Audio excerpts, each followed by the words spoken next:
Ladies and gentlemen, welcome back to the channel. Today we're going to be doing another edition of the Celtic transfer talk. Yesterday we had a watch along for the game against Bristol City, which was brilliant. It was good fun, but it's time to get back to the talking matters. We're going to be talking about Celtic's position in the transfer window. We've completed the signing of Abada from Israel. He's came in to be a choice on the wings. It looks as though Starfelt will be coming in to be an option as a centre-half too. But I want to talk about someone leaving the club and what we do heading forward from that.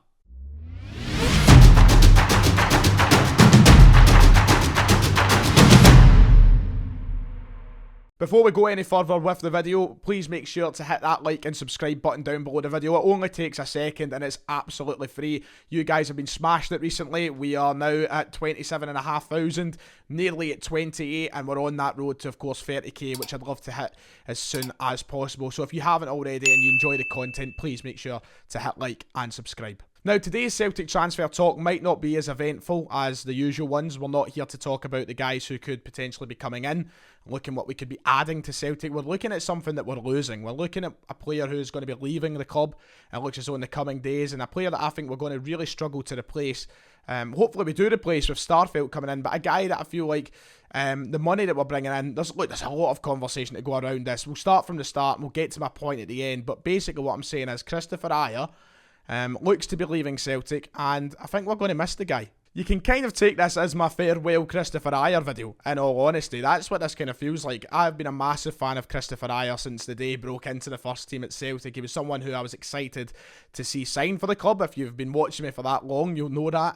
I always knew he was going to be a good player for us, and he turned out to be a great player for us. He's someone who I'll hold in a high regard always, and before he does leave, I just want to urge Celtic fans, and Celtic fans who may be thinking to themselves, oh, he wants out the club, get him to fucking arrest it, you know, this, that, and they're looking at him in a bad light because he wants to take his career somewhere else, he wants to go and play in the Premier League, people thinking he's just leaving Celtic and doesn't care about us.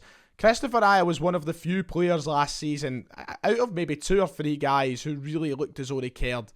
And this is a guy who wanted to leave the club last season. Now, it was quoted at the start of the season that Ajer wanted to leave, and we had the worst season imaginable. But in that worst season imaginable, Kristoffer Ajer always seemed to stand tall. And I'm not going to say he was perfect. He wasn't perfect. There was still the odd mistake here and there. But he gave us 100% every single game. And his attitude was incredible for struggling so much. I think when you look at players who want to leave clubs and know they can leave clubs because they're that good, they down tools. And a lot of players did down tools last season. But Kristoffer Ajer never did. Kristoffer Ajer gave it his all. And quite rightly is getting himself a big move with only a year left in his contract here at Celtic. Now, he's that good that we are managing to get a fee of around £13.5 million, it's been reported. Now, for a Celtic player who's in the last year of their contract, that is marvellous. Now, I would have loved it to be in a world where we could have got 25 million for Kristoffer Ajer. That would be brilliant. And if he had 3 or 4 years left in his deal, we absolutely would have. I think this fee goes to prove that. Rangers fans and such might laugh and go, you never get 20 million for him. But we're getting 13.5 for a guy with 1 year in his deal. That is tremendous. And he's worked that hard. He played that well at times last season to earn this move. Get a Premier League move for 13.5 million. I'm sad to see him go. I really am. But now this is a big wake-up call for Celtic. We're losing arguably our player of the season last year. In my eyes, he was player of the season. He saved us on a lot of occasions. And we're going to have to replace that. And this £13.5 million needs to be spent. We're bringing in Starfelt, of course, from Rubin Kazan. It looks as though that will be completed in the next couple of days. A medical is apparently taking place over in Moscow, and I'm looking forward to that signing. I think he looks like a good player. I think he'll be solid for us, and he certainly has attributes that means he'll be coming right into the first team and being that Kristoffer Ajer replacement. One centre-half is not enough, and the fact we're getting £13.5 million just backs that up. We need more. Well, it doesn't back it up, but it suggests that we should be spending more. Now, at the start of the window, we were linked with Mario Vuskovic. It looked as though he would be coming to the club. That didn't happen. Sadly, we couldn't get that one over the line, and it looks as though it's not going to happen at all. But just because that's not happening, now we're getting Starfelt, doesn't mean we should give up. We have got money to spend this window. I don't know if Edouard is still going to leave the club. Assuming he does, then that'll be even more money. But £13.5 million and bringing in one centre-half is not good enough. And I think we've seen that from the pre-season friendlies. We're thinning the ground in terms of depth and quality in this squad. And we really need to go and spend this. I like the idea of Starfelt. Brilliant. Well done.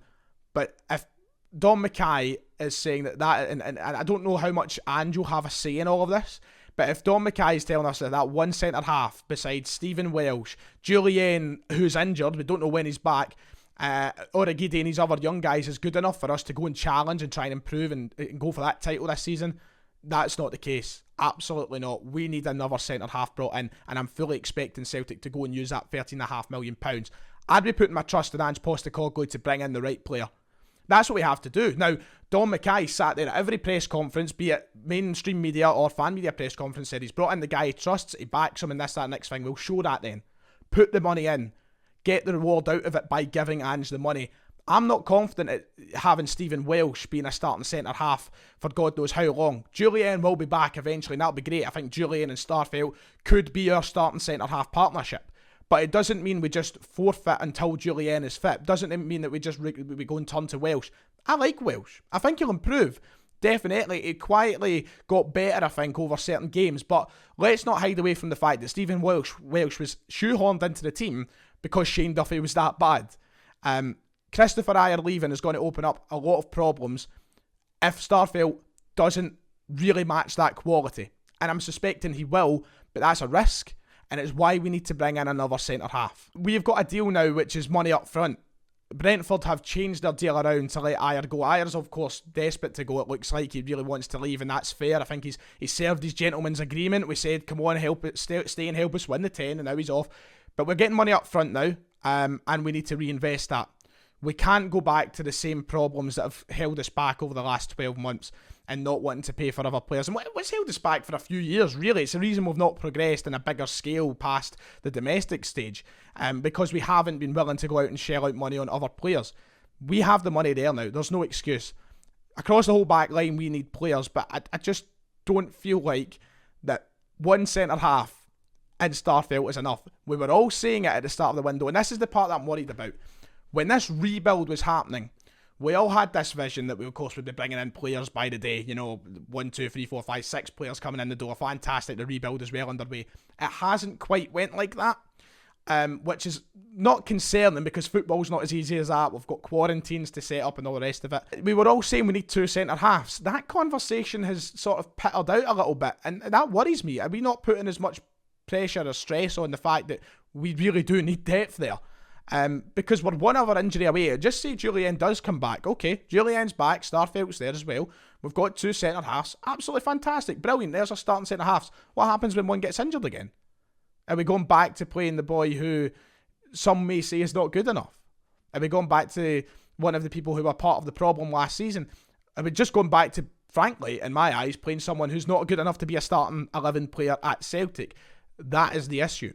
Also, with this Brentford deal looking to be apparently done now, as the reports are suggesting, and perhaps Ajer leaving in the coming week, we're leaving ourselves in a really big situation, a really bad situation of not being prepared for these Champions League qualifiers in terms of our back line. And that's not just for centre-halves, that's for right-back, that's for left-back, that's across the whole back line.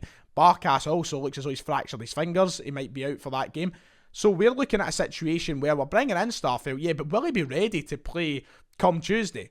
Are we going to be in a situation where we have to play such a weak back line? More than likely, yes, which is why Celtic need to get the finger out and sign another centre-half. Players are going to have to come in. Players might have to quarantine if they're coming from afar.